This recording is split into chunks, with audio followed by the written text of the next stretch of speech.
तर अवघ्या काही तासांमध्ये मतदार राजा आपलं मत देऊन उमेदवारांचं राजकीय भवितव्य ठरवणार आहे। मात्र यापूर्वी 2019च्या विधानसभा निवडणुकीत मतदानाची आकडेवारी काय पाहूया।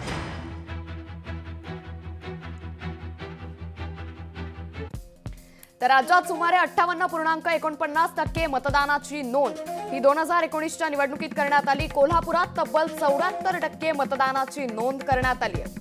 तर सिंधुदुर्गात 60.83% मतदानाची नोंद करण्यात आली। राज्यात सर्वात कमी 47% मतदान हे मुंबईत झाल्याची माहिती देखील 2019 मध्ये समोर आली। पुण्यात 58% मतदान हे पार पडलं होतं। तर ठाण्यात 2019 मध्ये 50% मतदान झालं होतं। तर नागपुरात 57% मतदान झालं होतं।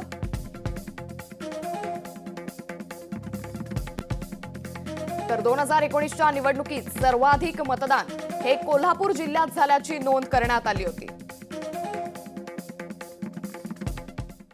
तर 2014च्या तुलनेत महाराष्ट्रात मतदानाची टक्केवारी ही 2019 मध्ये घटल्याचं चित्र पाहायला मिळालं।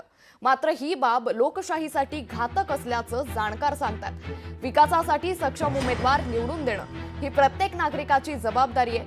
मतदानाचा हक्क बजावण्याबरोबरच लोकशाही अधिक सक्षम करण्यासाठी आपलाही खारीचा वाटा असतो। ही बाब मतदारांनी गांभीर्यानं लक्षात घ्यायला हवी। तर 4,68,75,750 पुरुषांची मतदारांची आकडेवारी आपण सध्या पाहतोय। 2019च्या निवडणुकीत 4,28,43,635 महिला मतदार, 2,634 तृतीयपंथी मतदार होते। तर 3,96,000 दिव्यांग मतदार होते। 2019 मध्ये 1,17,581 सर्व्हिस मतदार होते। एकूण 8,98,39,600 मतदारांनी 2019च्या निवडणुकीत आपल्या मतदानाचा हक्क बजावलाय।